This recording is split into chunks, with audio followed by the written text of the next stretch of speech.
오랜만에 뵈니 좋습니다. 우리 처음으로 교회를 출석한 아이, 자꾸 어린이라고 해. 아이를 믿고, 네, 아주, 자꾸 그래서 눈이 이쪽으로 가게 되네요. 이쪽 분들 죄송해요. 제가 자꾸 이쪽을 이렇게 바라보게 되네요. 아유, 이성이가 너무 이뻐가지고. 네. 신기철 님도 이쪽으로 이렇게 보셔요. 제가 이렇게 좀 가려지는데, 좀 용서해 주시고요. 얘가 이제 못 나오는 분들이 또 계셔요. 몸이 안 좋으셔가지고. 그런 분들 위해서 이렇게 할게요. 자, 이제 말씀을 들어갑니다.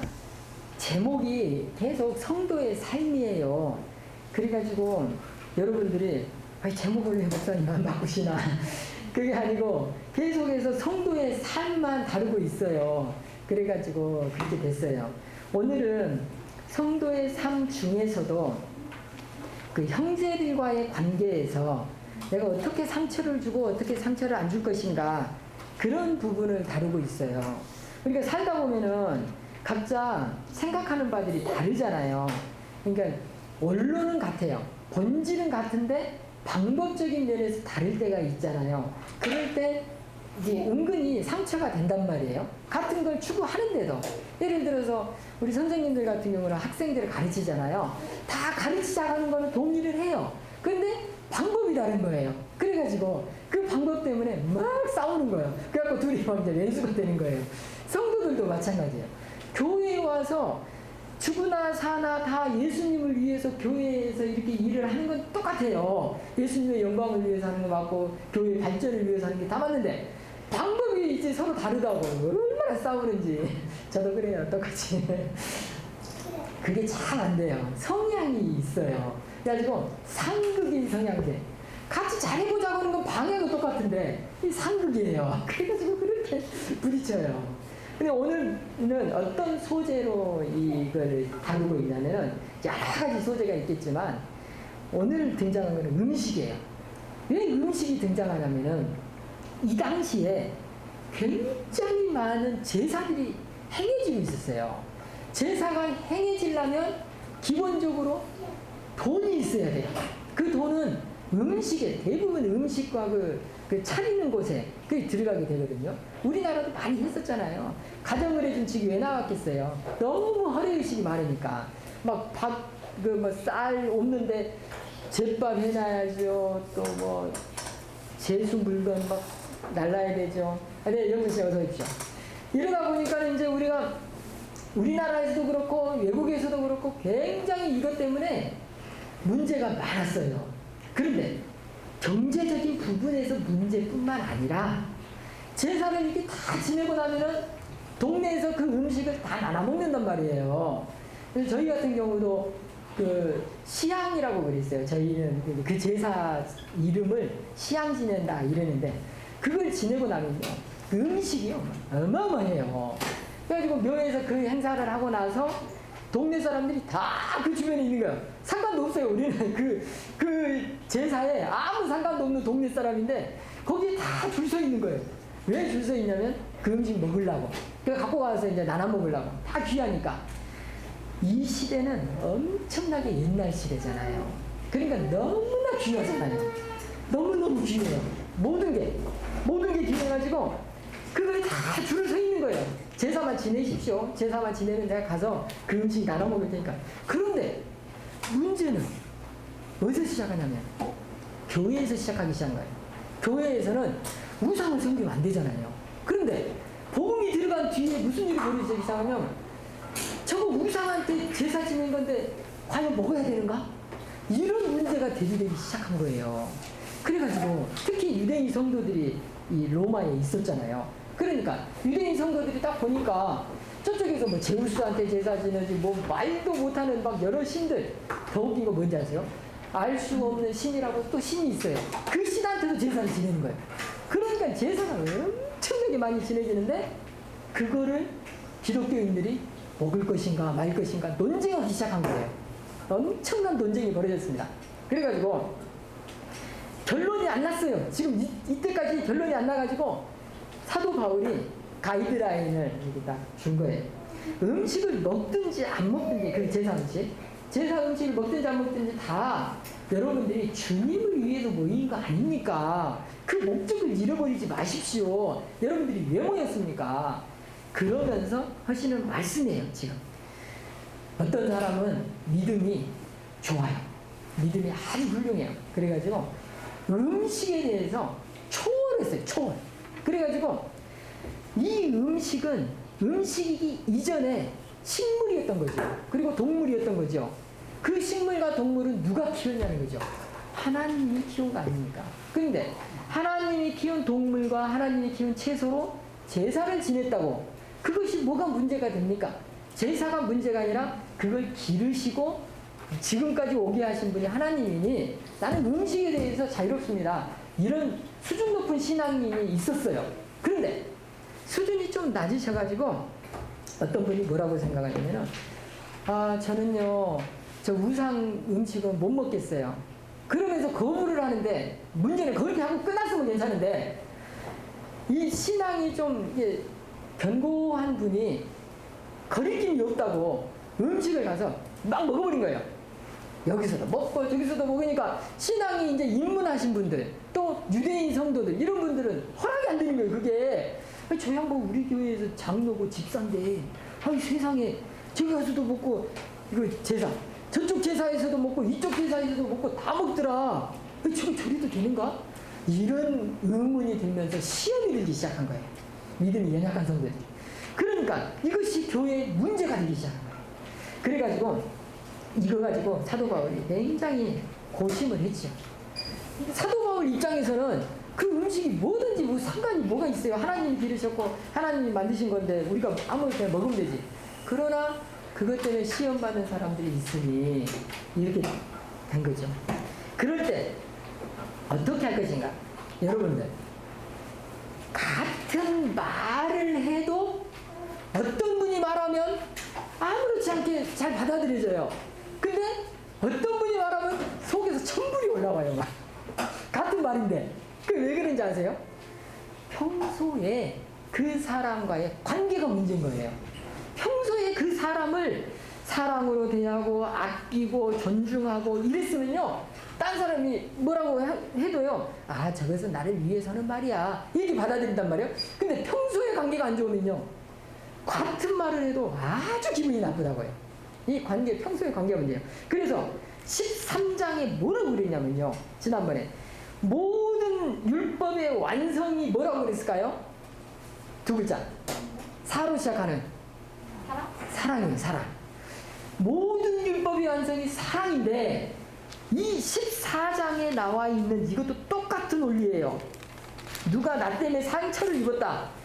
그러면 그거는 그 사람을 향한 사랑이 부족했다고 내가 먼저 생각을 해봐야 돼요. 상처를 내가 받았다. 그러면 저 사람과의 내가 관계에서 내가 사랑이 좀 부족했구나.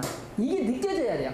상처 준 사람도 반성해야 되고 상처 받은 사람도 같이 반성해야 되는 부분이에요. 그런데 우리가 사랑을 이 부분을 쏙 빼놓고 생각을 하면 아주 그냥 난장판이 됩니다. 근데 우리가요 교회 안에서 뭔 일을 할 때 실은 이게 대전제가 뭐냐면요 사랑이에요. 사랑. 사랑이 빠져버리면 목적은 다 주님의 영광을 위한 것 다 똑같아요. 다 잘해요. 그 방향은 다 맞았어요.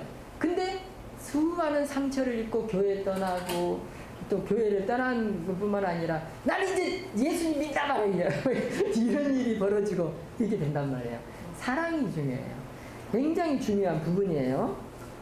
사도 바울은 음식에 대한 부분으로 이야기는 했지만 모든 영역에서 이게 다 해당돼요. 한번 잘 생각해 보세요.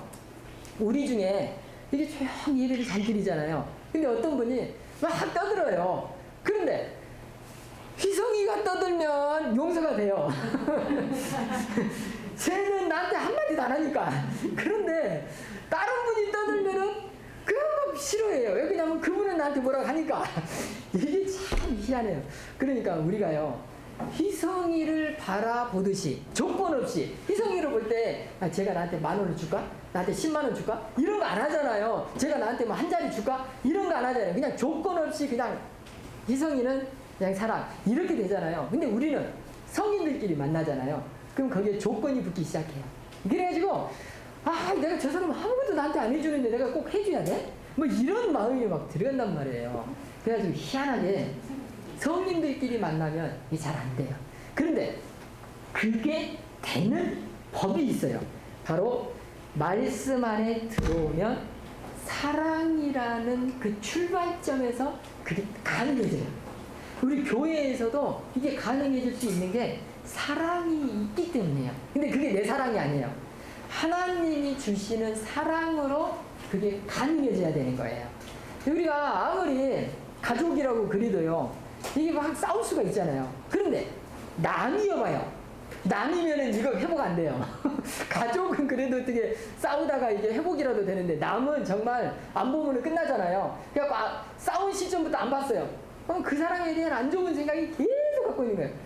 이게 결국은요, 이 사랑이 없어져 버리면요, 나한테 감옥이 돼요. 진짜 나를 올가면은 그런 감옥 속에 우리가 살게 돼요. 자, 말씀 속으로 한번 들어가겠습니다. 1절부터 6절까지는 어떤 내용이냐면요, 존중해라 이거예요. 타인을 존중하고 나를 존중하고. 대부분의 사람은 나는 존중해요. 나는 잘 존중해요. 근데 문제는 이거는 본능이라 잘 존중하는데 어디서 문제가 시작되냐면 또 나를 존중 못하는 사람, 타인을 존중 못하는 사람, 이게 진짜 문제가 되기 시작해요. 기본적으로 인간은 본능적으로 내 새끼손가락이 중요합니다. 내 새끼손가락 밑에 있는 가시 있잖아요. 딴 사람 뭐 지구가 멸망한다고 뭐 하다기도 내 새끼손가락 밑에 있는 가시가 더 중요해요. 기본적으로 인간은 그렇게 구성되어 있어요. 본능이. 그런데 이거를 역행을 하자는 거죠.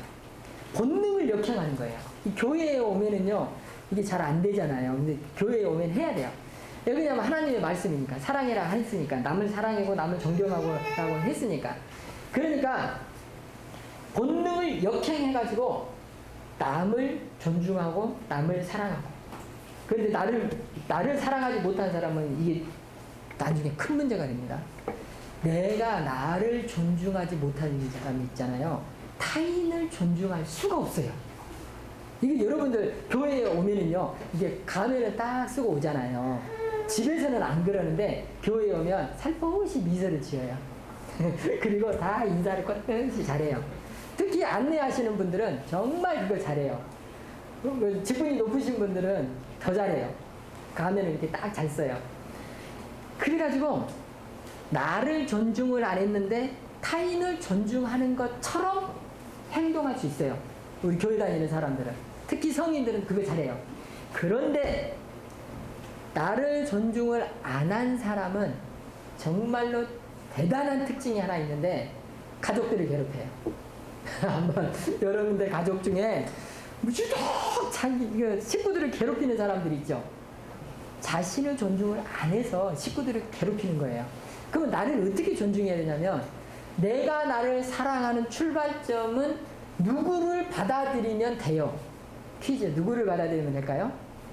예수님. 항상 교회에서 있잖아요. 뭐 퀴즈 내잖아요. 90%가 예수님이에요. 그냥 예수님이라고 하세요. 웬만하면. 우리가 나를 존중 못하니까 가족들이 그렇게 찔러대요. 막 찔러. 가족을 막. 근데 이 사람이요, 밖에 나가면요, 타인은 안 찔러요. 희한하죠? 나를 존중하는 첫 번째는 예수님. 그러면요, 돼요. 이게 가족도 이게 잘 돌아가고, 회사도 잘 돌아가고, 다 잘 돌아가요. 이제 그렇게 꼭 한번 해보시기 바래요. 근데 사람들이 어떻게 생각하냐면요, 이걸 점검을 못 해요. 내가 나를 사랑하나? 내가 나를 존중하나? 이걸 몰라요. 그럼 어떻게 점검을 하면 좋냐면요, 가족들이 나를 좋아하나 싫어하나 이걸 한번 봐보세요. 그러면은 특수한 상황이 있습니다. 모든 게 이게 나는 가족들이 나를 싫어하는 거 보니까 나는 완전히 개차반을 달았나 본데, 이거 아니에요. 특수한 상황에서는 그것도 적용 안 됩니다. 일반적 상황에서는 이야기예요 지금. 그리고 회사에서 내가 왕따당하는 것 같다. 그러면은 이게 신앙의 이유 말고 정치적 이유 말고 그런 이유 말고 그리고 이제 난 잘 사는 것 같은데 왜 사람들이 날 피하지? 그러면요. 내가 나를 존중하나 한번 봐보세요. 꼭 점검해 보시기 바래요. 그러면은 답이 좀 나와요. 그 다음에 두 번째, 타인을 존중하지 않는 사람이 있어요. 소시오패스, 사이코패스 이런 거 말고요. 그런 질병이 있는 사람들 말고 타인을 존중하는 마음이 있는, 그 공감하는 마음이 있음에도 존중하지 않는 사람들. 굉장히 교회에서 암적인 존재예요. 굉장히 중요한 부분이에요. 그래서 우리가 있잖아요. 저 사람, 그 회사에서도 한번 보세요. 저 사람이 지도 존중하고 지를 소중히 여기는데 그럼에도 불구하고 타인은 소중히 안 여기는 사람이 있을 수 있어요. 이런 사람들은요, 저는 이게 예수님 사도 바울 같이 수준이 높지 못해갖고 어떻게 하냐면, 첫 번째 전도를 한다. 두 번째 상대를 안 한다. 저는 이 정도 수준밖에 못해요. 사도 바울은 다 품어버리는데 나는 어째 그게 안 되는가 모르겠어요. 근데 아무튼 첫 번째, 여러분들 그 못된 개차반인 사람이 하나 있잖아요. 꼭 전도해보세요. 전도를 안 해서 예수님을 몰라서 그럴 수 있어요. 그러고 나서 아무리 전도해도 한 10년을 전도했는데 안 된다. 그러면은 물들어요. 내가 그 사람 옆에 있으면 물들어요. 굉장히 위험해져요. 그러면 안 돼요. 그러니까 사이코패스 부분은 우리가 어떻게 할 수 없어요. 전문가한테 그거는 해야 되고, 사이코패스 아닌 그런 경우는 꼭 첫 번째 예수님을 알려주세요. 그러면 공동체가 서로 존중하는 삶이 돼요. 존중하는 삶. 회사에서 그 잘 안 되잖아요. 진짜 회사에서 같이 전도 안 되고 존중 안 되고 서로 싸우고 이런 거 많아요. 그런데 한번 해보셔요. 여러분들 먼저 개똥이 저 인간이 난 저렇게 상처를 주는데 내가 전도를 해? 저 인간 지옥 가야 되는데? 근데 진짜요. 그 사람 전도 안 하고 싶을 때가 있어요. 그래도 꼭 여러분들이 먼저 예수님 믿었잖아요. 그러니까 꼭 손 내미시고 전도해 주시기 바랍니다. 두 번째는 7절부터 8절까지는 무슨 내용이냐면요. 서로의 삶은 모두 평등한 가치가 있다는 거예요. 그 내용이에요. 이게 사람이 사람을 대할 때 평등하지, 그 누가 뭐 좀 높고 낮고 이런 게 실은 없어요. 지위의 문제가 아니에요. 인간의 가치를 볼 때 그렇게 인간은요, 가치 없는 사람으로 보는 사람들이 있어요. 정말 그거는 진짜 범죄예요, 범죄. 저는요, 어떻게 생각하냐면 인생은 평균이다 이렇게 생각하는데, 왜 그러냐면 인생에서 예수님 빼면 다 끝이거든요. 인생에서 여러분 인생에서 예수님을 한번 빼봐요. 다 끝이에요. 자, 아무 의미 없는 인생이 되는 거예요, 그냥. 그런데 예수님이 들어가면서 부자나 가난하나 다 50% 100%예요. 뭐 법관이나 어부나 농부나 탄광에서 일하는 분이나 대통령이나 실은 50% 100%의 삶을 사는 거예요. 각자의 역할이 다를 뿐이지, 역할이 다르니까 뭐 대통령이 했으니까 더 가치 있는 삶이고 택도 없는 이야기예요. 예수님이 그 속에 있냐 없냐가 중요하지, 예수님이 사라지는 순간 다 그 모양이에요. 그냥 100%, 50% 100%예요. 그래서요, 저는 이런 제가 그냥 하는 만든 말이에요. 인생은 평균이다. 예수님 안에서 살면 더 똑같아요. 예수님 안에 차이점은 뭐냐면 예수님을 알았냐 예수님을 몰랐냐 차이점이에요. 예수님을 알면 평균이라 좋고, 예수님을 모르면 그들끼리 또 평균이라 그냥 그러고, 인생에서 예수님이 분기점이에요. 판가름 나는 부분이에요. 굉장히 중요한 부분이에요. 우리는 이것 때문에 실은 있는 거예요. 예수님이라는 이름, 그 이름 때문에 존재하는 것이지, 교회라는 것이 다 그런 것이고 성도가 그런 것이지, 예수님 빼버리면요 다 똑같아요. 그들만의 리그예요. 그들만의 리그. 그 다음에 13절부터 끝에까지는 무슨 말씀이냐면은, 나의 소신보다 공동체의 보존과 하나님의 뜻이 더 중요하다, 이 말씀을 하고 있는 거예요. 제가 한번 20절을 읽어보겠습니다. 음식 문제로 하나님의 일을 무너뜨리지 않도록 합시다.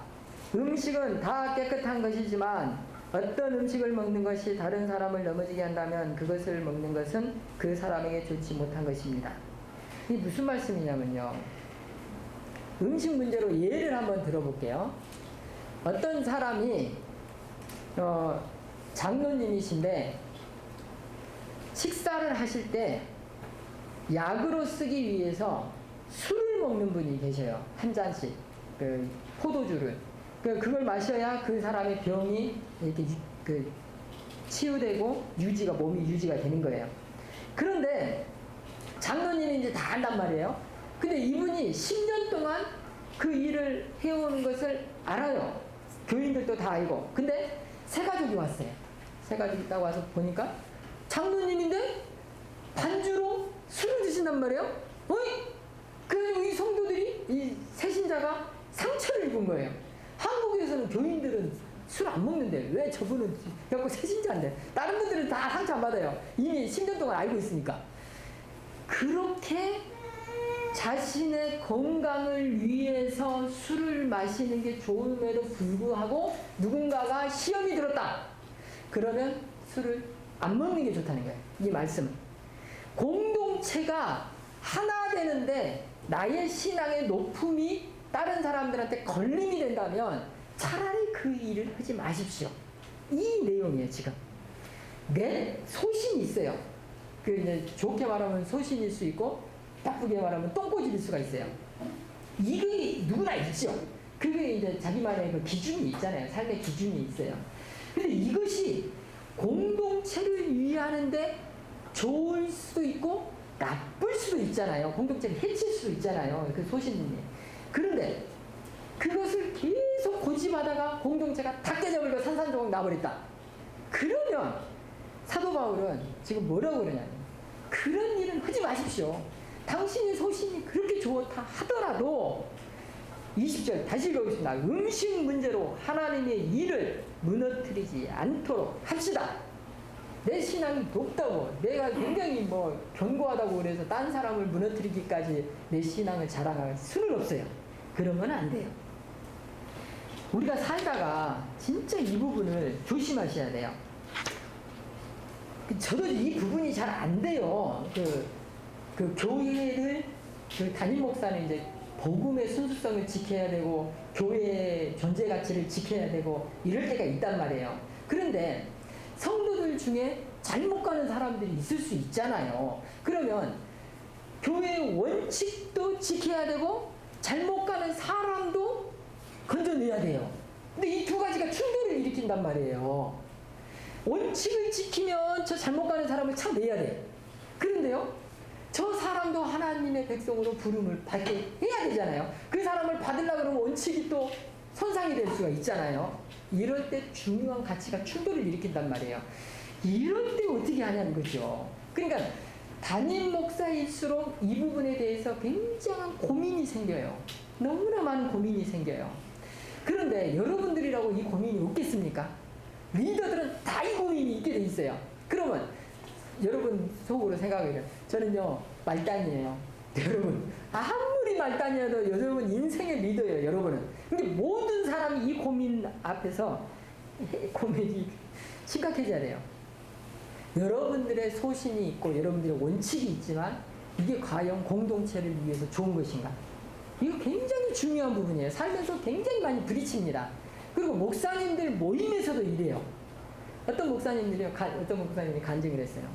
너무나 한 목사님이 노예에서 그렇게 태클을 걸고 분위기 싹 망치고 완전히 원칙, 법 이런 분이 있다는 거예요.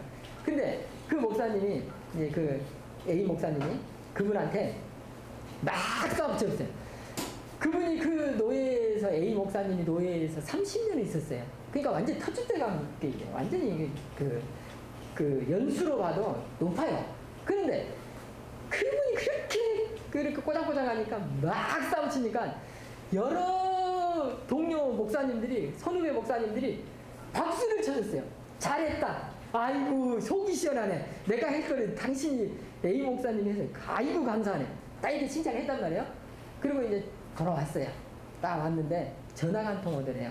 올로 목사님, 선배 목사님이 딱 전화가 오고 A 목사, 자네가 그것을 잘 하긴 했는데 우리가 공동체이지 않은가? 그러면서 이 말씀을 하시는 거예요. 이 말씀을. 자네가 옳은 일을 하기는 한 건 맞는데 이게 공동체를 위해서 좋은 일이었나? 이렇게 한마디 하신 거예요. 원로 목사님이. 그 원로 목사님이 몰랐겠어요? 더 많이 그 노예에 있었죠. 더 오래 있었고 그 사람을 더 많이 알죠. 그러니 더 높은 단계에서 이걸 보고 있었던 거죠. 그런데 그때 이제 A 목사님이 간증을 하시는 게 뭐가 한 대 딱 치는 것 같더래요. 머리를. 원칙도 좋고 이게 다 좋은데 그 행동이 이렇게 참 자기 자신을 돌아보게 하는 행동이 되는 거예요. 우리도 한번 그런 거를 이제 젊었을 때는 정말 원칙대로 갑니다. 혈기가 있어요. 그래갖고 내 원칙이 있는데, 그래갖고 위에 이제 뭐 이렇게 리더들이 딱 이렇게 뭘 하려면 내 원칙이 딱 이렇게 할 수 있어요. 물론 그런 젊음의 혈기가 있기 때문에 대한민국이 발전해 왔습니다. 고등학생들이 그렇게 일제의 탄압에 또 잘못된 정권의 고등학생들이 나섰어요. 그래서 이 나라가 발전한 거 맞아요. 그 젊은 혈기로 그리고 원칙 막으면서 이게 정의를 위해서 나가는 것도 중요해요. 그런데 우리가 이제 말씀을 배웠잖아요. 이 말씀을 배운 우리가 이 시점부터는 이 말씀을 내 삶에 적용을 하기 시작해야 돼요. 원칙, 내 신앙, 경고함 중요합니다. 그러나 이것이 공동체를 깨치는 일인가? 이 부분을 점검하면서 해야 돼요. 여러분 젊음의 혈기를 다 없애라는 게 아니에요. 젊음의 혈기를 유지하는데 이 부분을 잘 적용해가면서 점검해가면서 이렇게 젊음의 그 일들을 해내시기 바랍니다. 우리 리더들은 더 연세가 있으신 분들은 더 많이 고민하시겠죠. 이 부분에 대해서 너무나 많은 고민이 많아요. 우리 가장들은 가장의 위치에서 이런 고민을 해야 되고 꼭 말씀이 아니더라도 모든 리더들의 이 고민입니다. 이 부분은. 자, 그러면은 18절 말씀을 이제 정리해 봅니다. 18절을 제가 읽어보겠습니다. 그리스도께서 내가 전하는 말과 행동을 통해 이방인들을 하나님께 복종하게 하신 일 이외에는 어떤 것도 감히 말하지 않겠습니다. 이게 무슨 말씀이냐면은 사도 바울은 이방인들을 위해서 부름을 받았다고 자기도 말하고 다른 사람들도 다 그렇게 말을 하거든요. 이방인들이 복음을 받아들이는 것, 예수님을 받아들여서 하나님 앞에 예배하는 그런 것 이외에는 나는 아무것도 말 안 하고 침묵을 하겠다. 공동체와 타인을 존중하는 삶을 나는 유지하겠다. 하나님, 그 16절에 이제 제가 한번 읽어보면 사도 바울의 고백인데, 하나님께서는 나를 이방인을 위한 그리스도 예수의 일꾼이 되게 하셨습니다. 나는 이방인들이 성령으로 거룩해지고 하나님께서 받으실 만한 제물이 되도록 하기 위해 하나님의 복음을 전하는 제사장의 직무를 담당하였습니다. 그러면서 이분이 고백한 것은 나는 그리스도 때문에 삽니다. 이 말씀 속에 들어있는 게 뭐냐면요, 교회 공동체를 위해 나는 존재합니다 라고 번역이 될 수가 있는 거예요. 지금 이 로마서를 누구한테 줬냐면요, 교회한테 준 거거든요. 로마에 있는 교회한테 준 거예요. 로마에 있는 성도님들, 교회를 깨트리는 행동을 한다면 여러분 하나님 앞에 혼날 줄 아세요. 그런 내용이거든요. 그러면서 하시는 말씀이 존중이에요. 근데 그 존중의 첫 번째가 시옷으로 시작하는 뭐라고요? 사랑이에요. 사랑. 우리는요, 타인을 존중하면서 꼭 사랑이 먼저 전제가 되는 그런 삶을 살았으면 좋겠습니다. 기도하겠습니다.